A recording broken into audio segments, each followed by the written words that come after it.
මේ මූලද්‍රව්‍ය වල වින්‍යාසය පළවෙනි කාණ්ඩයේ මූලද්‍රව්‍ය වල ඉලෙක්ට්‍රෝන වින්‍යාසය ලියා ගන්න ඕනේ.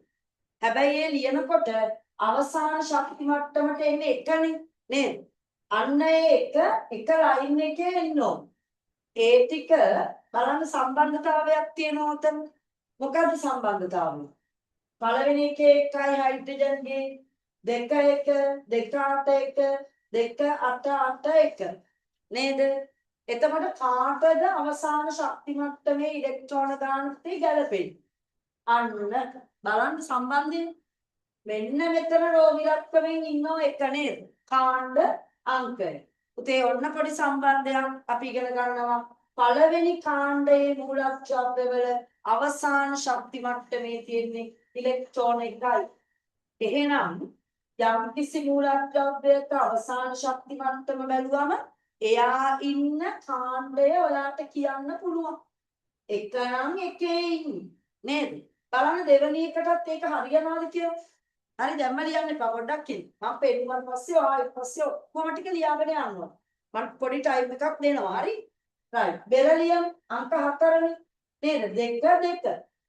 හරිද? 4ම පළවෙනි ශක්ති මට්ටමේ දාන්න බෑනේ. පළවෙනි එකේ 2යි ඉතුරු දෙක ඊළඟ එකට යන්න. උතේ මැග්නීසියම් 12 කඩන්න 2 8 එතකොට 10යි තව දෙකක් ඉතුරුයි ඊළඟ එකට යනවා තුන්වෙනි එකට 2. කැල්සියම් 2 8 8 2.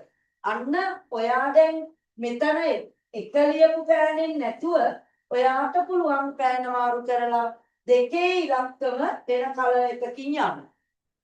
අල්ලගත්තද වැඩි? හරි. 2 2 2 අන්න සම්බන්ධතාවයේ මතේ කොතනටද දෙවනි කාණ්ඩයට අන්න අවසාන ශක්ති මට්ටමේ ඉලෙක්ට්‍රෝන 2යි නම් එයා කාණ්ඩාංකයක් 2. තේරුණාද? එහෙනම් අපි අවසානයේ බලන යාගේ කාණ්ඩාංකය කියමු. මේ මූලද්‍රව්‍ය එක ලිපිනය කියන විදිය නේද? හරි තුන්වෙනි එකටත් ඒක ඔට්ටුයි. 5 කඩනවා 2 3 13 කඩනවා 2 8 3. ඒ බලන්න අන්න ඔයා දැන් නැවත පෑන් 2යි නම් තියෙනවා ගාව. ඔයා එක ලියපු එකෙන් ආයෙ 3 ලියන්න. හරි නේද? මාරු කර කර අවසාන ශක්ති මට්ටමයි මට ඔයාට ටක් ගාලා කැපිලා පේන්න ඕන. එතකොට ඒ ඉලක්කමත් එක්ක තුන්වෙනි කාණ්ඩේ. හරිද? නැත්තම් හයිලයිට් එක තියෙනවා නම් වඩා හොඳයි. මෙතන හයිලයිට් කරා මේ කලර් එකෙන්ම මෙතනත් හයිලයිට් කරන්න. මම එක හයිලයිට් පෙන් දෙකක් විතර තියෙනවා නම් අවසාන ශක්ති මට්ටම හයිලයිට් කරන එකෙන්ම කාණ්ඩාංකය හයිලයිට් කරන්න. එතකොට ටක් ගාලා පේනවා අන්න සම්බන්ධය. හරි තේරුණා නේද වැඩි? රයිට් කරගෙන යන්න බලන්න. 8 දක්වා කරගෙන යන්න. 8 වෙනි කාණ්ඩය දක්වා එක ලයින් එකේ යන්න එක්කෙනෙක් තමයි පොඩි පටලවිල්ලක ඉන්නේ නේද? අපි කලින් දවසක අඳුරගත්තා. කවුද? දාන්න බලන්න මෙසේජ් එකක් කවුද කියලා. ගැලපෙන්නේ නේද කාණ්ඩාංකයට අවසාන ශක්ති මට්ටමේ ඉලෙක්ට්‍රෝන ගාන. එක්කෙනෙක් ඉන්නවා. උදේ එයා තමයි මෙයා නේද? කවුද? හීලියම්. ඇයි ඒ? එයාගේ ශක්ති මට්ටමේ ඉලෙක්ට්‍රෝන 2යි තියෙන්නේ. හොඳයි නේද? 2යි තියෙන්නේ. මත්තේ ඒ වුණාට අපි දාලා ඉන්නේ 8 වෙනි කාණ්ඩයට very good. හරිද? දරුවෝ දානවා මට මැසේජ්. හොඳයි හීලියම්. මතක තියාගන්න. ඒ අනිත් එක හරිනේ. ඒගොල්ලෝ ගැලපෙනවා. නියෝන් කියන්නේ 10නේ 2 8. ලස්සන්ට එනවා. 8 වෙනි කාණ්ඩය. 2 8 8. 8 වෙනි කාණ්ඩය. තේරුණා නේද දරුවනේ? හරි. ඔන්න මත්තේ ලේසි. එහෙනම් ඔයාගේ ලස්සනට හදලා මට දැම්ම නෙමෙයි උන්ට තව වැඩ තියෙනවා කීපයක්. තුනේ පේලිය 3 හයිලයිට් කරන්න 4 4 4ට ගැලපෙනවා නේද? 5 5 ඒ කියන්නේ 7 කෙනෙක් කැඩුවා 2 5 15 2 8 5 ආන අවසාන ශක්ති මට්ටමේ 5යි පස්වෙනි කාණ්ඩේ. ලස්සන්ට එන හීලියම් ඇරුණම අවසාන ශක්ති මට්ටම් ලස්සන්ට ගන්න. හරිද? රයිට්. කරන්නේ නම් විනාඩි කිහිපයක් දෙන්න මම. ඒ අතරේ මොනවා හරි ගැටලු තියෙනවා නම් මයික් එක ඔන් කරලා අහන්න පුළුවන්. හරි? හරි කරගෙන යන්න. මැසේජ් එකක් ඕන නම් මැසේජ් දාන්න. තේරුම් නැති කවුරු හරි ඉන්නවා නම් ආයි කියලා දෙන්න. ලස්සන්ට එනොත් එක නීට් එකට කාට හරි ආවර්තිතාවක් ගෝ නැත්තම් කොලේක ඇඳ ගන්න ලස්සන. ඒ කියන්නේ දැන් සම්බන්ධ වෙලා ඉන්නවා නම් ටියුට් එක නැති දරුවෙක්. එයා ආවර්තිතාවක් ගෝ ඇඳගෙන ලස්සනට කරා. හරි නේද? හරි. මට කරන්න තියෙනවා.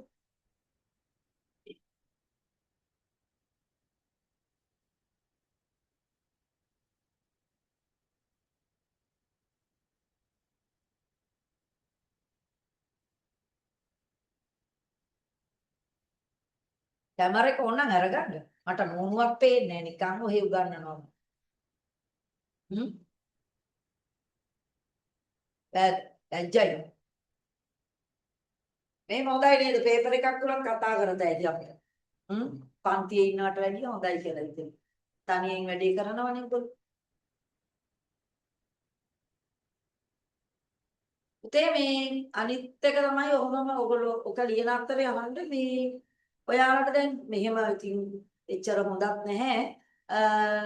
සිකුරාදා ගංගුලේ ළමයින්ට සිකුරාදා 5:00-8:00 දැම්මොතින් පුළුවන් වේද? සාමාන්‍යයෙන් ප්‍රදේශයේ පන්ති නැද්ද 10 වසර ළමයින්ට සිකුරාදා අනිත් දවස් මට බැහැ එකක්වත් සර්ටක් බැහැ. 5:00-8:00 තමයි තියෙන්නේ. මොකද අම්පේගම ක්ලාස් එකක් තියෙනවා සිකුරාදාට. ඒක ගිහිල්ලා මට ඕනනම් එන්න පුළුවන් 5:00 වෙනකොට. ඒක 5ට ඉවරයි. එහෙම අපි ගංගුලේ දාමුද රාත්‍රී පන්තියක් ෆිසිකලි බලන්න අදහසක් දෙන්න නැත්නම් හැමදාම මෙහෙම කරන්නත් බෑ නේද? මල්ටිමීඩියා එකේ ලස්සන ප්‍රසන්ටේෂන් හදලා තියෙනවා. ඕගලන්ට බලන්න වෙන්නේ නේ බෝඩ් එකේ ඇඳ කරනවට වැඩිය. ඔයාලා බලන්නකෝ පොඩ්ඩක්. ඉන්න චුට්ටක් මට වෙන්නේ.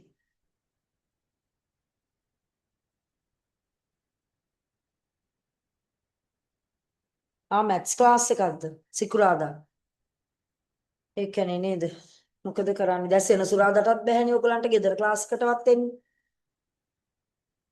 සෙනසුරාදා අනිත් පන්තිනේ බෑ මිස්නේ සිංහල පන්ති. මේක හරියයිද එක්ක නේද බදාදා දවස? අඟහරුවාදාත් බෑ නේද පුතේ?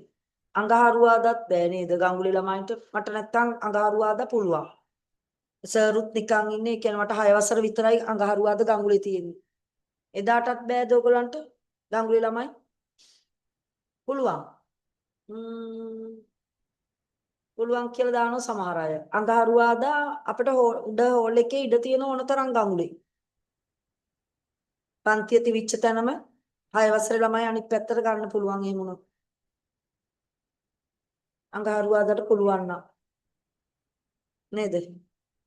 බලන්න ඕගොල්ලෝ ගෲප් එකට පොඩක් මම ගෲප් එක අරින්නම් මේක ඉවර වෙලා බෑ මිස් පන්තිනේ මැත්ස් පන්ති එකනේ එක එක කට්ටියට තියෙනවනේ. ඔව්. ඒකනේ ඕන වෙලාවක් මට එක්කෙනෙක් දාන ඕන වෙලාවක් කියලා සිංහල ක්ලාස් ඒ රැට නේද? සිංහල පන්තිය රෑ එක නේද? කද කරන්න යන්නේ නේ. හරි වැඩේ නේ පුතේ මෙහෙම විද්‍යාව කරන්නත් බෑ අපට. ඔන්ලයින්. මෙහෙම හොඳයි ඔයගලන්ට. තේරෙනව නම් මට නම් අවුලක් නැහැ. රෙකෝඩින් එක හරි බලතැයි ඉතින් ටියුට් එක අරන් ගිහලා නේද කොයින් හරි. හරි. බලන්න එතකොට මොකක් හරි වෙන්නේ ඔක දිගටම තියෙන එකක් නැහැ. අපි එතකම් මෙහෙම කරමු නේද? පුළුවන් කට්ටිය සෙනසුරාදා පන්තියට එන්න එක්ක යුරේකා. උදේ 7යි කාලා 10යි කාලා. එහෙම එන්න පුළුවන් නම් එන්න. ප්‍රශ්නයක් නැහැ. ඉතින් ඒ වෙලාවට ක්ලාස් නැත්තම් මෙහෙ හරි. හරි. ඒ අතරේ පොඩ්ඩක් ඉතින් ආරංචි කරලා බලන්න අද දවසේ සමහර තැන්වල ක්ලාස් තියෙනවා. මං හැදුවේ ඔයගොල්ලන්ව අපේ ගෙදරටවත් ගන්න කියලා හිමීට. ගඟුලනේ බය නේද? ඒ නිසා වටේ පිටේ හදිසිය කිව්වොත් කියලා. අපේ ගෙදරට හිමීට ආවනම් ඔක කවුරුවත් දකින්නේ නැහැ. කදාදා බලන්න ඔයගොල්ලෝ හොඳ තීරණයක් ගන්න එහෙම ඉන්න පුළුවන් නම් අපි ෆිසිකල් එකක් ලබන සතිය බදාදවත් කරමු. නේ? හරි. ලස්සන්ට ආවද මයිපති?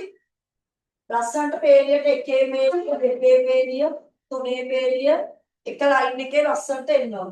4, 5, 6 පේලිය, 7 පේලිය, මෙතන 2, 8 8 එන්න ඕන. හරි නේද? දැන් අපේ අර සම්බන්ධතා ටික පොඩ්ඩක් මතක් කරමු. ඔයාලට මතකයි අපි එනං ඔය අවසාන ශක්ති මට්ටමේ ඉලෙක්ට්‍රෝන ගණනෙන් අපිට එකක් කියන්නම් සෝඩියම් ලියමු අපි. සෝඩියම් කියන්නේ 11 කැඩුවා 2 8 1. ඒ අවසාන ශක්ති මට්ටමේ ඉලෙක්ට්‍රෝන එකයිනේ. එහෙනම් එයා අයිති වෙන්නේ කාටද? කාණ්ඩාංකය 1ට. එකේ ඉන්නේ. අනිත් තව සිද්ධියක් ඕගලන්ට මතකයි නේද? මොකක්ද? සෝඩියම්ගේ පළවෙනි ශක්ති මට්ටමේ 2යි. දෙවනි ශක්ති මට්ටමේ 8ක් පිරෙනෝ ඉලෙක්ට්‍රෝන. තුන්වෙනි ශක්ති මට්ටමට යනවා 1 ඉලෙක්ට්‍රෝනයක්. පුතේ ඒතර මෙන්න මේ මම ඇන්දේ වලලු නේද? ඒ වලලු කීයක් තියෙනවද? 3ක් තියෙනවා. බලන්න එහෙනම් ඒ වලලු 3ක් කියන්නේ මෙයා ඉන්න ආවර්තය අන්න 3. අන්න එහෙම සම්බන්ධයකුත් ගන්න පුළුවන්. එහෙනම් ඔයාලට මේ ආවර්තිතාවල හරිම වැදගත්. හරි ඒකයි නැවත මේක එකක් වෙනම දාලා ඔක්කොම ටික ලියවන්න හැදුවේ. එහෙනම් පළවෙනි ආවර්තයේ ඉන්න අයගේ එක වලල්ලයි තියෙන්නේ. එකේ ඉන්නේ දෙන්නයි නේද? Hydrogen helium. ඉතින් දෙවෙනි ආවර්තයේ ඉන්න අය ලිතියම්ගේ ඉඳන් නියෝන් දක්වා යනවා. ඔයගලන්ට පේනවා ශක්ති මට්ටම් දෙකයි තියෙන්නේ. හරි නේද? ඒතර ඒක සමානයි කාටද? දෙවෙනි ආවර්තයට. පැහැදිලි නේද? ඉතින් තුන්වෙනි ශක්ති මට්ටම් තුනක් තියෙන අය තුන්වෙනි රෝ එකේ ඉන්නේ තුන්වෙනි ආවර්තය. හතරක් තියෙන අය හතරවෙනි ආවර්තයේ දෙන්නයි. නේ දැන් මං හිතන්නේ හොඳට ආවර්තිතාවගේ ෆොටෝ එකක් ඔයාගේ මොලේ වැදිලා තියෙන්න ඕන. හරිද සම්බන්ධතා ටික. අවසාන ශක්ති මට්ටම කාණ්ඩාංකයට ශක්ති මට්ටම් ගණනේ ආවර්ත අංකය. එක්කෙනෙක් කරුණාම නේද කවුද? හීලියම්. ඒක එන්නේ නැහැ. කාණ්ඩාංකයට එන්නේ නැහැ. එහෙනම් ඔන්න මම නැවතත් මේ දේවල්ත් මතක් කරා. හරි ඔතනට වෙනකම් සියලු දරුවෝ හරි නේද බලන්න. ලස්සන්ට හැදුවද ආවර්තිතාව වගු පාට කරලා කලර් කරලා අවසාන ශක්ති මට්ටම එලා වැතිද දන්නේ නේද? අපේ ෆිසිකල් ක්ලාස් එකේ නම් ටිකක් වෙලා ගත්ත කට්ටිය හදන්න. ඇයි දැන් මාරු කර යන්නේ? හරි බලන්න නේද ඔයා ඒ අතරේ ටක් ගාලා හදාගන්න. පුතේ අර මේ හදිස්සිය දරුවෙක් පස්සේ සම්බන්ධ වුණා නම් ඔක්සිජන් පරමාණු දෙකක් වැදිලා තියෙනවා. ඒකේ දෙවෙනි පරමාණුව ෆ්ලෝරින් කියලා හදාගන්න. Capital F. හරි නේද? right. ඊළඟට අපි ඔගේ තව පොඩි වෙනස්කමක් කරා. ඒ වෙනස්කම තමයි මේ ආවර්තිතාව අගුවේ ලෝහ සහ අලෝහ වෙන් කරන. බලන්න ලෝහයි අලෝහයි අපි වෙන් කරන තැන තමයි මෙන්න මේ බෙරලියම් දාන. බෙරලියම්. මෙන් බලන්න කෝබෙරලියම්. දෙවනි කාණ්ඩෙ මෙන්න මෙතන පේනව නේද? එතන ඉඳන් අපි දානවා අඩි දුර තියෙන ලස්සන්ට පඩි පෙරක් නේ. අගේ අත යන විදිය බලන්න හැමදාම මෙන්න මේ පොඩි පඩියක් දැම්මා. පේනව නේද? හරි. බෙරලියම් සහ බෝරෝන් මැද්දෙන් බෙරලියම් ඉස්සරහයි කියන්නේ. පහළට ඉඳලා පඩිය දැම්මා ඇලුමිනියම්ගේ ඔළුව උඩින්. හරි. පහළට ඇද්දා. අන්න. හරිද? දැන් ඔන්න ඔය සීමාවේ ලෝහයි අලෝහයි වෙන්වන තැන. උතේ හොඳට අහගන්න. මේ පැත්ත තමයි මහත්තයා අපි සාමාන්‍ය ජීවිතේ කියන්නේ වම් පැත්ත. අපේ සෝඩියම්ලා මැග්නීසියම්ලා ඉන්න පැත්ත. ඒ පැත්තේ ඒ කියන්නේ වම ආවර්තිතාවගේ වමේ ඉන්නේ මැත්තේ එක්කෙනෙක් කර සියලු කට්ටිය ලෝහ. මෙන්න ලෝහ. මෙන්න ලෝහ. මේ පැත්තට. හරිද? දැන් මම කරන්න එපා චුට්ටක් තාම. කවුද මේ එකම එක්කෙනෙක් ඉන්නෝ ලෝහයක් නොවන. එයා තමයි අංක 1 එක්කෙනා හයිඩ්‍රජන්. පුතේ මෙන්න මේ වදන්තිය මතක තියාගන්න දිගට. දිගටම. හරිද? සියලුම වායු මූලද්‍රව්‍ය අලෝහ වෙන්නේ. එනවා වල දන්නවා හයිඩ්‍රජන් කියලා කියන්නේ නේද මේ? මෙයා වායුවක්. පුතේ එනවා මොකද්ද මම ඔයාලට කියන්නුව වදන්තිය? සියලුම වායු අලෝහ. මේ බලන්න. අන්න මේ පැත්තේ කට්ටිය තමයි ඔය ඔයාගේ බෙරලියම් ඩාවින් යන්න පඩි පෙළෙන් දකුණු පැත්තේ සැට් එකම අලෝහ. හරි? මේ පැත්තේ ඔක්කොම කට්ටිය පුතේ අලෝහ. අලෝහ. එහෙනම් අපේ ආවර්තිතාවගේ මූලද්‍රව්‍ය 20 වැඩියෙන් ඉන්නේ කවුද පේනවද? අලෝහයි. නේද? අලෝහ. ඒ ලෝහෙන් චුට්ටයි. හරි ලෝහ පොඩ්ඩයි ලිතියම් බෙරලියම් බෝරෝන් නෑ බෝරෝන් මේ පැත්තට ගිහිල්ලානේ. මේ පඩිය දැම්මම aluminium magnesium sodium potassium calcium අන්න ලෝහ. හරිද? හයිඩ්‍රජන් ඔතනට අයිති වෙන්නේ නේ. එයා වායුවක්. පැහැදිලි නේද? සියලුම වායු මොනවද මැත්තේ? අලෝහ. දැන් පුළුවන් ඔන්න හොඳයි මම ඇයි ඒවා කියන්නේ. ඔයාගේ බහුවර්ණ ප්‍රශ්න පත්‍රේ පාත් සඳහන් මුලක්ෂර වලින් අලෝහයක් වන්නේ. බලන්න යා වායුවක්ද කියලා එතන ඉන්න. අන්න ඔයාට ටග්ගාලා ඉර ගන්න සුවයක්. දැන් හැම වායුවක්ම අලෝහයක්නේ. නේ? එතකොට සියලුම අලෝහ වායුද? නෑ. මේ බලන්න. මෙතන කාබන් ඉන්නවා. ඔය අඟුරු වගේ දේවල්, මිනිරන්, දියමන්ති, දමයන්ති නෙමෙයි දියමන්ති. ඒවා කාබන්. සල්ෆර් අලෝහ. ෆොස්ෆරස් අලෝහ. ඒවා ඝන අලෝහ. එහෙම අහන හොඳේ ඝන අලෝහමය මූල ද්‍රව්‍යයක් වන්නේ පහත ඒවායින් කවරක්ද? මෙයා ෆොස්ෆරස්, කාබන් අන්නේ තුන් දෙනා. දැන් මෙන්න මෙයාගේ වෙනසක් තියෙනවා. සිලිකන් කියන්නේ ලෝහ අලෝහ අතරමැදි ගුණ දක්වන කෙනෙක්. එහෙනම් කවුද? ලෝහාලෝහය. අපේ සිලිකන්. හරිද? ගණිතයේ අර විකර්ණය අන්න එහෙම එකක් එනවා. මෙතන ඉඳන් මෙතනට ගැව්වම බෝරෝනුයි සිලිකනුයි. බෝරෝනුයි සිලිකනුයි. උදේ ලෝහාලෝහ. හරිද? මෙයා ඉලෙක්ට්‍රෝන විද්‍යාවේ අපේ ඩයෝඩ් හදන්න, ට්‍රාන්සිස්ටර් හදන්න සිලිකන් අර්ධ සන්නායකයක් විදියට ගන්නවා. පැහැදිලි නේද? හරි. ඔන්නතේ බෝරෝන් සහ සිලිකන් කියන්නේ ලෝහාලෝහ. අර ලක්ෂණ දෙකම තියෙනවා. ලෝහ ලක්ෂණක් පෙන්නනවා, අලෝහ ලක්ෂණක් පෙන්නනවා. ඒ නිසා ඒ දෙන්න ලෝහාලෝහ විකර්ණ. හරි නේද? රයිට්. දකුණු පැත්ත අලෝහ, වම් පැත්ත ලෝහ, හයිඩ්‍රජන් ඇර. සියලුම වායු අලෝහ. බලන්න මේකට හරි කියලා මම කියපු නයිට්‍රජන් වායුවක් අලෝහයක්. මේ පැත්තේ ඔක්සිජන් වායුවක් අලෝහයක්. උතේ ක්ලෝරින් ඔක්කොම වායු ඉන්නේ දකුණේ. එහෙනම් අලෝහ. මේ 8 වෙනි කාණ්ඩේ 3 දෙනාම හීලියම්, නියෝන්, ආගන් ඔයගොල්ලෝ දන්නවා. ඒගොල්ලෝ නිෂ්ක්‍රීය වායු. උතේ ඒ ඔක්කොම අලෝහ. තේරුණා නේද? right. අපි දැන් ඔන්න එන ලස්සන පඩිපෙළ දාමුද? දාන්න එන. අඩිරුල තියලා බෙරිලියම් ඉස්සරහින් එක පඩියයි එන්නේ නේද? ඇලුමිනියම්ට උඩින් එක පඩියක් එනවා. පහළට දාන්න. හරි. ගාන්ටක් ගන්න. ලෝහාලෝහ වෙන් කරන් මේ පැත්තට ඊටලේ ගහලා ලෝහ, මේ පැත්තට ඊටලේ ගහලා අලෝහ. ඔයාගේ පාට පැන්සල් තියලා නේද තියෙන්නේ? පස්සේ හොඳේ ගෙදර දැන්නේ මේ අපේ හයිඩ්‍රජන්ව එක පාටකින් පාට කරන්න. පාට පැන්සල් ප්ලැටිනම් එපා. එතකොට ප්ලැටිනම් වලින් බොඳ වෙයි. හරි? මේකේ උඩම ලස්සන ලා කලර් එකක් හයිඩ්‍රජන්ට දෙන්න. එක්ස්ට්‍රා විතරයි. ඒකම අපි දෙනවා මේ පැත්තේ ඉන්න වායු වලට. තේරුණා නේද? මං කියන්නේ අද ලස්සන තොරණ වගේ හදනවා කියලා. හැබැයි දැන් නෙමෙයි. ඔයා පොඩි මාක් එකක් දාගන්නවා අපේ හරියක් චුට්ටි පැන්සල්. මේක නයිට්‍රජන්, ඔක්සිජන්, ක්ලෝරින්. අන්න ඒ කට්ටිය ඔයා එක කලර් එකක් දෙන්න. ලස්සන ලා නිලා, ලස්සන ලා රෝසා කැමති දියක්. ඔයාලගේ ලස්සන පාටක්. උතේ අපේ මෙන්න මේ 8 වෙනි කාණ්ඩයට වෙන කලර් එකක් යනවා. ඒගොල්ලෝ වෙනස්. හරි නේද? ඔයා ඒකට වෙන සලකුණක් දාගන්න. වෙන කලර් එකක් 3 දෙනාට එන්න ඕන. ඔන්න මම ටික් 3ක් තිබ්බා. එතනම යටින් අපි ලස්සනට ලියමු නිෂ්ක්‍රීය වායු කියලා. මේ පැත්තට ලියන්න පුළුවන්ද ඉඩක්ද? නැත්තම් මෙහෙම පහළට ලියන්න. පුළුවන් චූටියට ලියන්න. නිෂ්ක්‍රීය වායු. මේ කට්ටිය. නිෂ්ක්‍රීය වායු. නිෂ්ක්‍රීය වායු කියලා ලියන්න.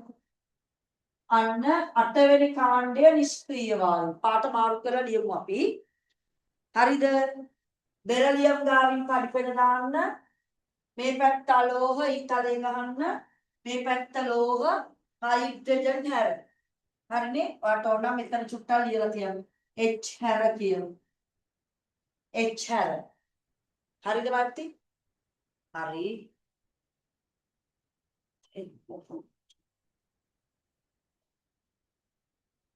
පොඩ්ඩක් ඈත ඉන්න එකයි. ආයෙවත් මුල ඉඳන් කියන්නද? හා. එක්කෙනෙකුට ලියා ගන්න බැරි විලා. ඉතින් මම කිව්වේ අපි මේ ආවර්තිතාවක් මේ ලෝහ අලෝහ වෙන් කරනවා. ඒ වෙන් කරන ෆේස් එක තමයි බෙරිලියම් ඉස්සරහින්. බෙරිලියම් ඉස්සරහින් පඩියක් දාන්න. මෙහෙම ආවා මෙහෙම දැම්මා පහළට. තේරුණාද? ඒකෙන් වම් පැත්තේ අය තමයි ලෝහ. Calcium, potassium, sodium, magnesium, lithium, beryllium. Hydrogen නේ. හයිඩ්‍රජන් නැත්තේ වායුවා. එයා දැන් කාට හරි ඇත්තට ප්‍රශ්නයක් ඇති නේද? එහෙනම් මොකටද අනේ ලෝහ පැත්තට හයිඩ්‍රජන් දැම්මේ? කවුද දැම්මේ? මම නෙමෙයි. නේ? කවුද දැම්මේ? දිමිත්‍රි අයිවනොස්කි මෙන්ඩලියේව්. පුතේ එයා එහෙම දැම්මේ හේතුව තමයි එයාට තියෙන එකම එක ඉලෙක්ට්‍රෝනය. එයා ඉතින් අර වෙන තැනකට දාන්න බෑ. ඒකට අර එයාගේ රටා ටික වෙනස් වෙනවනේ. එයා ගැලපෙන්නේ අංක 1 පේලියට නිසා තමයි එතන උඩින්ම යාව හයි කරන්නේ. තේරුණාද? රයිට්. හරිද? රයිට්. ඊළඟ මම කිව්වා මේ පැත්තේ දකුණු පැත්තේ කට්ටිය අලෝහ කියලා. හරිද? මේ පැත්තේ දකුණු අය අලෝහ. ඊළඟට කිව්ව දේ තමයි අපේ වායු මූලද්‍රව්‍ය ටිකට එක කලර් එකක් දෙන්නේ. ඔයා හයිඩ්‍රජන්ට ලා රෝස දුන්නා නම් ඔයා ලකුණු කරන්න නයිට්‍රජන් ටිකක් මොකක්ද තියන්න. Nitrogen, oxygen, chlorine, chlorine. හරිද? මේකට හතරක් ඉන්නවා. මෙයයි. හරිද? ඒගොල්ලෝ මැත්තේ වායු අන්න අර ඔයා H ට දුන්න කලර් එකම දෙන්නේ. හයිඩ්‍රජන්ට දුන්න කලර් එකම දෙන්නේ ඒගොල්ලෝ වායු. වායුමය මූලද්‍රව්‍ය. ඊළඟට හරිද? අර ලියා ගන්න බැරි වෙච්ච එක නා. 8 වෙනි කාණ්ඩයට අපි පොඩි නමක් දෙනවා. එයාලට ඔයා වෙන කලර් එකක් යන්න ඕනේ. ලා දුඹුරු, එක්කලා නිල් මොකක් හරි දාන්න ඔයාලා කැමති පාටක්. ඉතින් ඒක නමක් ලියන්න කිව්වම මේගොල්ලන්ට නම් ගොඩක් තියෙනවා නැත්නම් නිෂ්ක්‍රීය වායු, විරල වායු, හරිද? විරල වායු, නිෂ්ක්‍රීය වායු ඔන්නෝම නම් කීපයක් කියනවා. හරිද? right. ඒ පෙළියන්නේ දෙනවා. ඊළඟට බැරි වෙච්ච එක නා ඒ ටික හරිද? මුලින් ඉඳන් ඔන්න කිව්වා. ඊළඟට එන්න ඇලුමිනියම් ගාවට. ආවද? ඇලුමිනියම් අමුතු එක්කෙනෙක්. ඇයි දන්නවද? එයා වෙනම ගොඩක් වෙලාවට MCQ එකක් එනවා. උපයගුණී ලෝහය වන්නේ. පුතේ උපයගුණී ලෝහය ලෝහ පැත්තේ ඉන්නේ නේද? අපි දන්නවා ඇලුමිනියම් කියන්නේ ලෝහයක්. හැබැයි එයාට අපි මේකේ විශේෂ නමක් දෙනවා උපයගුණී. මොකක්ද උපයගුණී කියන්නේ? ඒක මම ලෝහ වලදී ආයෙ කතා කරනවා. ඔතන ඔයා චුට්ටක් මෙයාට ඊතලයක් ගහලා ලියන්න උපයගුණී කියලා. උපයගුණී. අපිට හරි ලේසියි මන්තේ විභාගයට කලින් දවසේ ටක් ගාලා මේක දිහා බලලා ඔක්කොම ටක් ගාලා ඔලුවට දා ගන්න පුළුවන්. ඒකටයි මේක දැම්මේ. හරි නේද? උභයගුණී ලෝහය. උභයගුණී ලෝහය. හරි.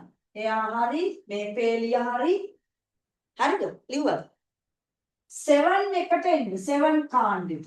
7. කවුද ඉන්නේ වාදිත ඒකේ?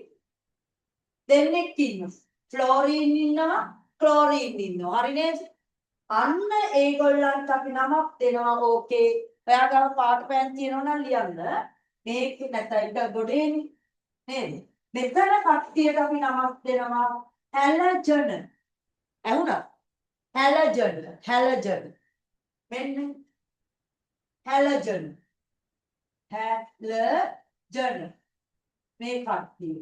මේ කට්ටිය නිෂ්ක්‍රීය, මේ කට්ටිය හැලජන මූලද්‍රව්‍ය.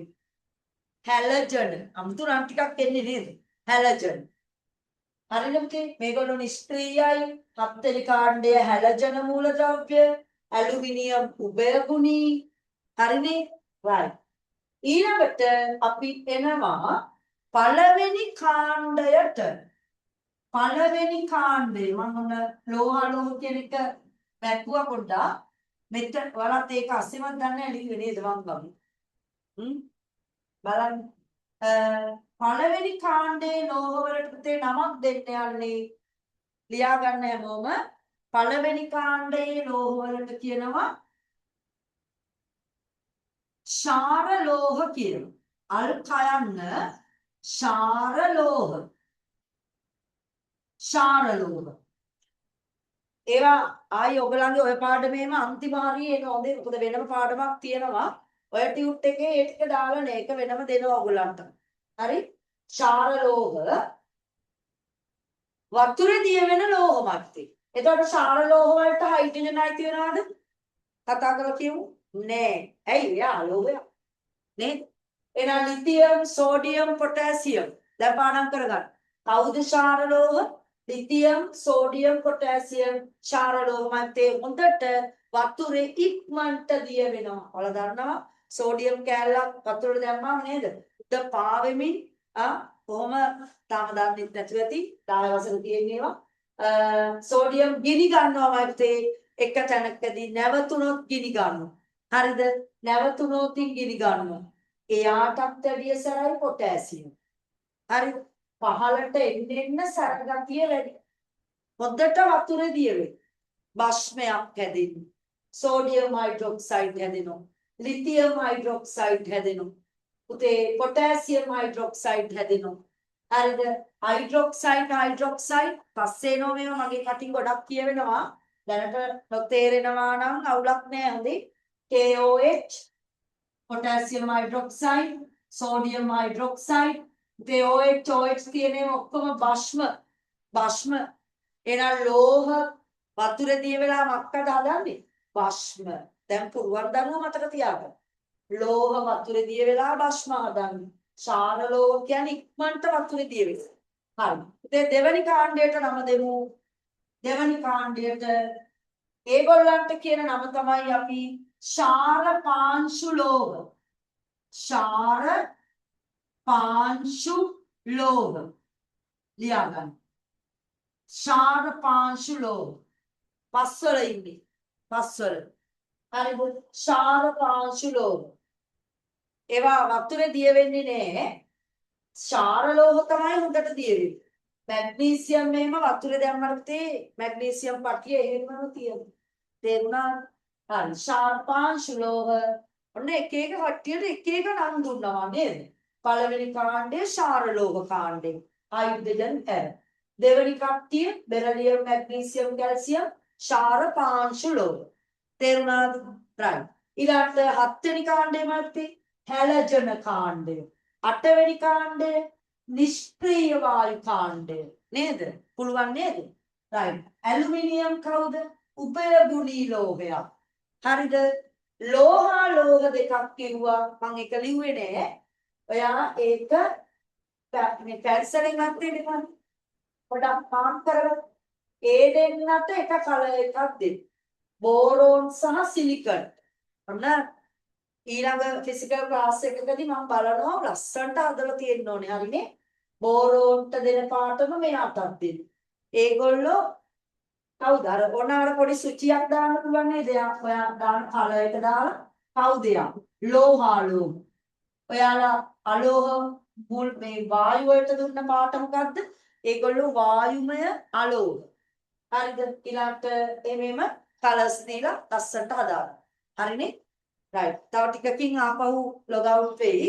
ආයෙ එන්න එතකොට හොඳේ. පහුගිය දවසෙත් ගිය සතියේ ඒවා ගෲප් එකට රෙකෝඩින් දාලා ඇති.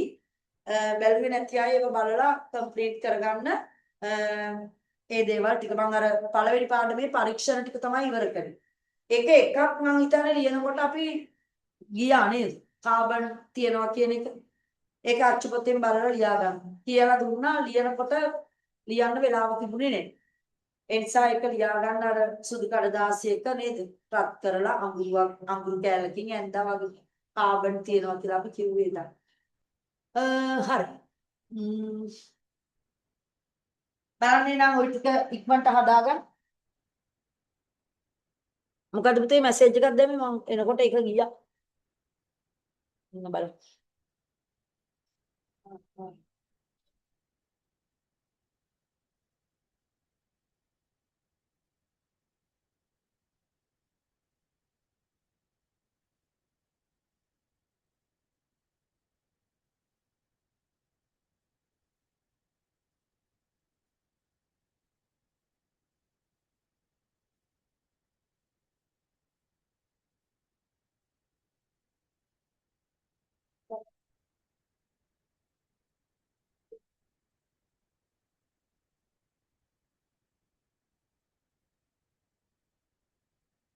හරිද?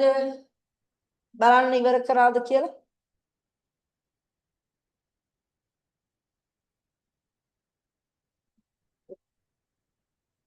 හරි. ඕකේ තව වැඩ ටිකක් තියෙනවා. දැනට අදට එතකොට ওই ටික හරි නේද පුතේ? right. හරි. අපි එහෙනම් ඊළඟ කොටසට යනවා. ඔන්න ඔය මාතෘකාව නම් අච්චු පොතේ නෑ. අච්චු පොතේ අපිට ඊළඟට තියෙන්නේ ආවර්තිතා වර්ගයේ දැකිය හැකි රටා. පස්සේ රටා දෙකක් තියෙනවා. ඒ රටා දෙකෙන් දෙකම ඉගෙන ගන්න ඕගොල්ලන්ට මම මේ දැන් කතා කරන්න යන කොටස හරිම වැදගත් වෙනවා.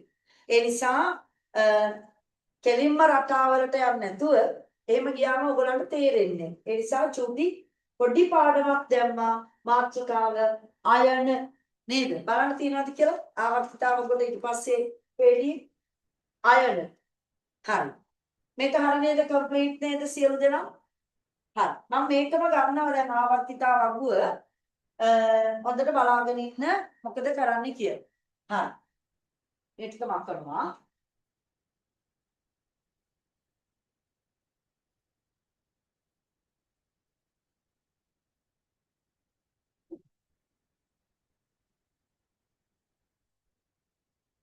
හරි. අපි අයනක් කතා කරලා ඉන්ටර්වල් එක ගමු හිමීට. රයිට්. මේ බලාගෙන නැති. මම ඉස්සරහම කතා කරන්න යනවා නැවත 8 වෙනි කාණ්ඩයේ මූල ද්‍රව්‍ය ගැන. මේ බලන්න. මම චුට්ටක් ඒගොල්ලෝ ගැන ලියමු. හීලියම් 2 ඉලෙක්ට්‍රෝන වින්‍යාසය නේද? මම කිව්වා ඔයගොල්ලන්ට ඉලෙක්ට්‍රෝන වින්‍යාසය අපට පිට පහර දෙනවා කියලා. මෙන්න තව තැනක්.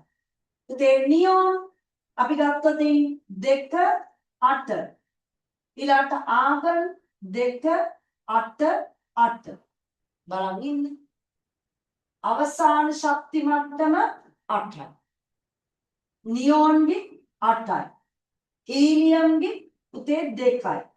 පුතේ ඔන්න ඔය 2 8 8 කියන වින්‍යාසය කොහෙද?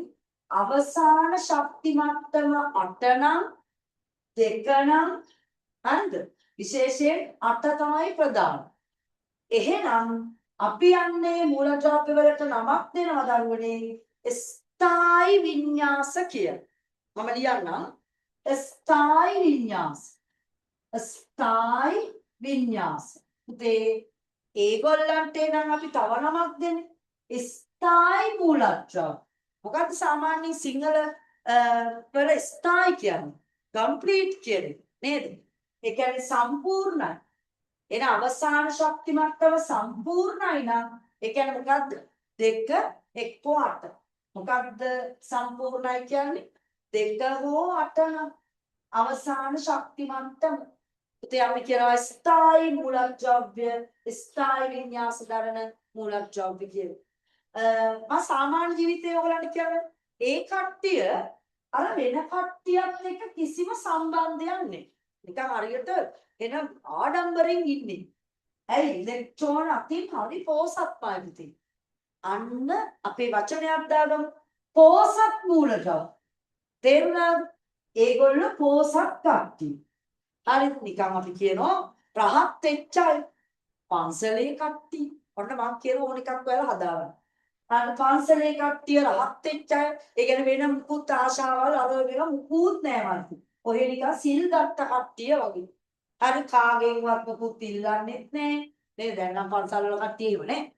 හැමෝම ඉල්ලනවා එක එක ඒවා නේද? නමුත් එහෙම නෑ අපේ මේ 8 වෙනි කාණ්ඩය. පෝසත්ම කට්ටිය.